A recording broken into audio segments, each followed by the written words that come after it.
Hello everyone, আপনাদের সবাইকে স্বাগতম জানাই টি টাইমের নতুন এই ভিডিওতে। আমাদের আজকের ভিডিওটি থাকছে স্বপ্নের মহাদেশ ইউরোপকে নিয়ে। ইউরোপ পৃথিবীর পশ্চিমের এক মহাদেশ, যার নাম উচ্চারিত হলে জেগে ওঠে এক রঙিন স্বপ্ন, সৌন্দর্য, শিল্প আর সভ্যতার চিরন্তন ঐতিহ্য।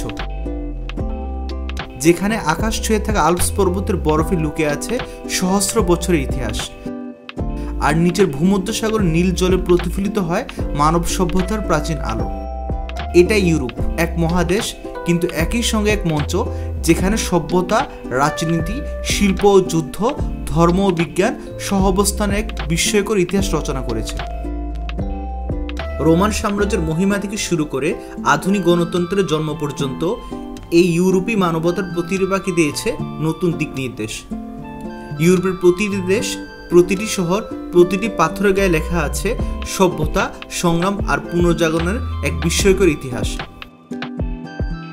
ইউরোপ শুধু একটি ভূখণ্ড নয়, এটি হাজার মানুষের স্বপ্ন, যেখানে ইতিহাস, রাজনীতি, ধর্ম, অর্থনীতি সবাই মিলেমিশে গড়ে তুলেছে মানব সভ্যতার এক অনন্য সুর। ভূগোলের সংজ্ঞায় ইউরোপ হলো ইউরেশিয়ার পশ্চিমাংশ। উত্তরে আর্কটিক মহাসাগর, দক্ষিণে ভূমধ্য মহাসাগর, পূর্বে উরাল পর্বত আর পশ্চিমে আটলান্টিক মহাসাগর। কিন্তু ইউরোপের সীমা শুধু মানচিত্র রেখায় থেমে নেই। এটি এক সভ্যতার প্রতীক, যেখানে গ্রিসের দর্শন, রোমের আইন, ফ্রান্সের বিপ্লব, জার্মানির বিজ্ঞান আর ব্রিটেনের শিল্প বিপ্লব একত্রে মিশে তৈরি করেছে আধুনিক বিশ্বের ভিত্তি। জাতিসংঘের পরিসংখ্যান বিভাগ, ওয়ার্ল্ড ফ্যাক্টবুক কিংবা ইউরোপীয় ইউনিয়ন প্রত্যেককে ইউরোপকে সংজ্ঞায়িত করেছে নিজ নিজ দৃষ্টিতে, কিন্তু আসল ইউরোপকে কখনোই পরিসংখ্যান দ্বারা বোঝা যাবে না। ইউরোপ হলো এক কল্পনা, যা কখনো রেনেসাঁ শিল্পে, কখনো রাজনীতির মঞ্চে, আবার কখনো যুদ্ধবিধ্বস্ত শহরের পুনর্জন্মে নিজেকে প্রকাশ করেছে। আধুনিক রাজনৈতিক মানচিত্রে ইউরোপ জন্য এক বর্ণিল ক্যানভাস, যেখানে রয়েছে প্রায় 50টি স্বাধীন দেশ। জাতিসংঘের সংজ্ঞা অনুযায়ী এর মধ্যে স্বীকৃত রাষ্ট্রের সংখ্যা 44 থেকে 48টি। বাকি কয়েকটি অঞ্চল এখনও আংশিকভাবে স্বীকৃত অথবা সীমিত স্বাধীনতায় পরিচালিত। এই মহাদেশের বিস্তৃত মানচিত্রে যেমন রয়েছে রাশিয়ার মতো শক্তিধর রাষ্ট্র, তেমনি আছে বিশ্বের সবচেয়ে ক্ষুদ্র স্বাধীন দেশ ভ্যাটিকান সিটি। মাত্র 0.44 বর্গ কিলোমিটারে এই ক্ষুদ্র ভূখণ্ডে বসবাস করেন প্রায় 1000 মানুষ, কিন্তু এখান থেকে পরিচালিত হয় খ্রিস্টান বিশ্বের ধর্মীয় কেন্দ্র রোমান ক্যাথলিক চার্চ। অন্যদিকে ইউরোপের পূর্ব সীমান্তে বিস্তৃত বিশাল রাশিয়া, যার এক অংশ এশিয়ায় আর অন্য অংশ ইউরোপের রাজনীতির নারীতে গাথা। বিগত শতাব্দী ধরে এই দেশটি ইউরোপের ইতিহাস, যুদ্ধ, এমনকি সংস্কৃতিতে রেখেছে এক অমোচনীয় ছাপ। এই দুই প্রান্তের মধ্যে ছড়িয়ে আছে ইউরোপের বৈচিত্র্য, যেখানে প্রতিটি দেশ, প্রতিটি ভাষা, প্রতিটি স্থাপত্য বলেছে এক একটি আলাদা গল্প। ইউরোপকে সাধারণত 4টি প্রধান অঞ্চলে ভাগ করা যায়, যেগুলো হলো উত্তর ইউরোপ, পশ্চিম ইউরোপ, মধ্য পূর্ব ইউরোপ এবং দক্ষিণ Europe. Iceland, Norway, Sweden, Finland ও ডেনমার্ক নিয়ে গঠিত উত্তর ইউরোপ, যারা বরফে ঢাকা পর্বত, গভীর ফিওয়ার্ড আর অরোরা বোরিয়ালিসের রঙিন আকাশ যেন প্রকৃতির কবিতায় গাথা এক স্বপ্নভূমি। উন্নত শিক্ষা, সামাজিক সমতা আর নাগরিক কল্যাণের দিক থেকে উত্তর ইউরোপ আজ বিশ্বের অন্যতম প্রগতিশীল অঞ্চল। যুক্তরাজ্য, ফ্রান্স, বেলজিয়াম, নেদারল্যান্ডস, লুক্সেমবার্গ ও আয়ারল্যান্ড নিয়ে গঠিত হয়েছে পশ্চিম ইউরোপ, যেখানে শুরু হয়েছিল আধুনিক শিল্প বিপ্লব। এখান থেকে পৃথিবী দেখেছিল উপনিবেশিক সাম্রাজ্যের উত্থান। আজও লন্ডন, প্যারিস বা আমস্টারডাম এই শহরগুলো কেবল নগরী নয়, বরং ইতিহাসের এক জীবন্ত জাদুঘর। এবার আসা যাক দক্ষিণ ইউরোপের দিকে। দক্ষিণ ইউরোপ গঠিত হয়েছে ইটালি, গ্রিস, স্পেন, পর্তুগাল, মাল্টা আর সাইপ্রাস নিয়ে। দর্শক, এবার আমরা জেনে নেব ইউরোপ মহাদেশে অবস্থিত স্বাধীন দেশগুলো সম্পর্কে। জাতিসংঘের সর্বশেষ তথ্য অনুসারে বর্তমানে ইউরোপ মহাদেশে 44টি স্বাধীন রাষ্ট্র রয়েছে। এছাড়াও রয়েছে কিছু দেশ যা এখনও পূর্ণ স্বাধীনতার মর্যাদা পায়নি, আরও রয়েছে কিছু স্বায়ত্তশাসিত অঞ্চল। চলুন দর্শক, এবার আমরা জেনে নিই ইউরোপের পূর্ণ স্বাধীন দেশগুলো সম্পর্কে।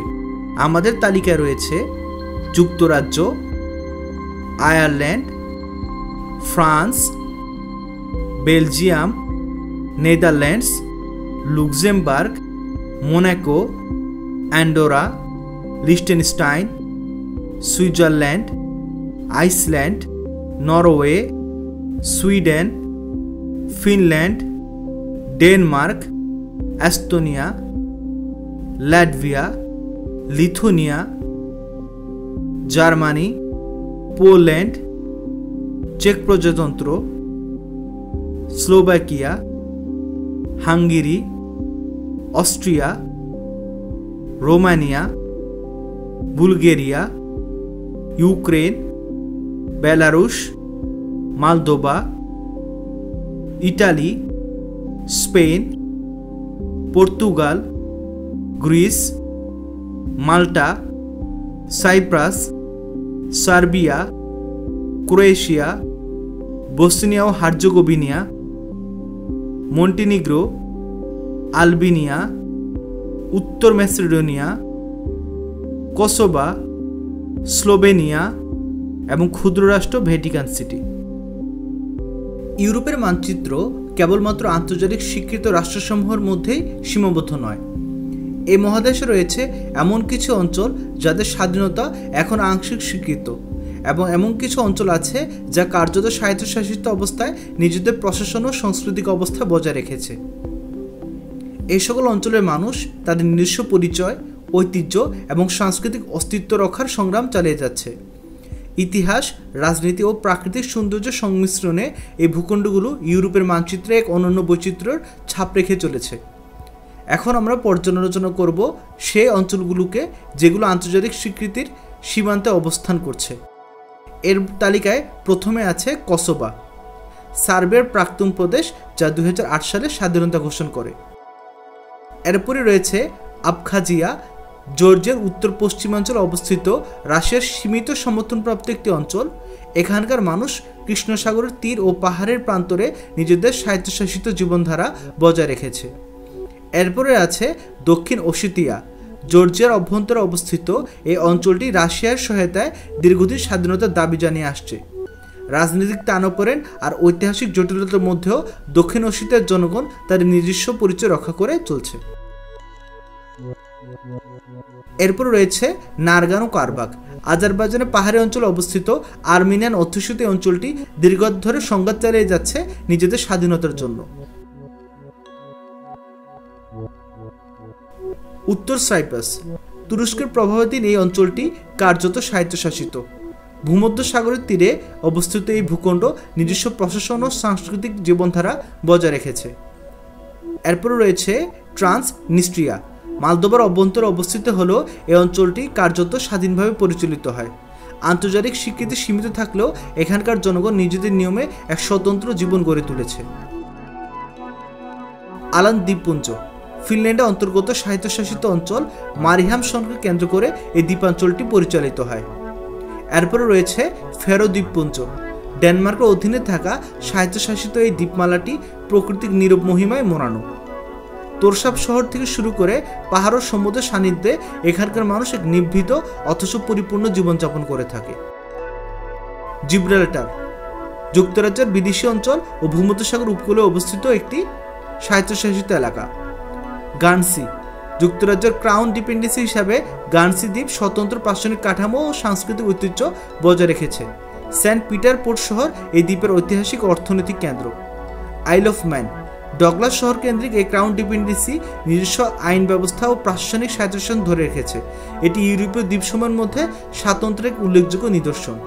জার্সি, সেন্ট হেলিয়ার শহর কেন্দ্রিক জার্সি দ্বীপ যুক্তরাজ্যের ক্রাউন ডিপেন্ডেন্সি হলেও নিজস্ব প্রশাসনিক কাঠামো ও ঐতিহ্য বজায় রেখে চলেছে। এই সকল অঞ্চল হোক তা আংশিক স্বীকৃত বা স্বায়ত্তশাসিত দ্বীপ, ইউরোপের ভূ রাজনৈতিক আর সাংস্কৃতিক মানচিত্রে এক অনন্য মাত্রা যোগ করেছে। ইতিহাস, রাজনীতি এবং মানব জীবনের অন্তর্নিহিত স্বপ্ন সবকিছু মিলিয়ে ইউরোপ আজ এক বহু রঙের বহুমাত্রিক বাস্তবতার প্রতিচ্ছবি। ভিউয়ার্স, কেমন লাগলো আজকে আমাদের এই ভিডিওটি জানিয়ে দিন আমাদের কমেন্ট সেকশনে, আর লাইক ও সাবস্ক্রাইব করে আমাদের পাশে থাকুন। ধন্যবাদ সবাইকে।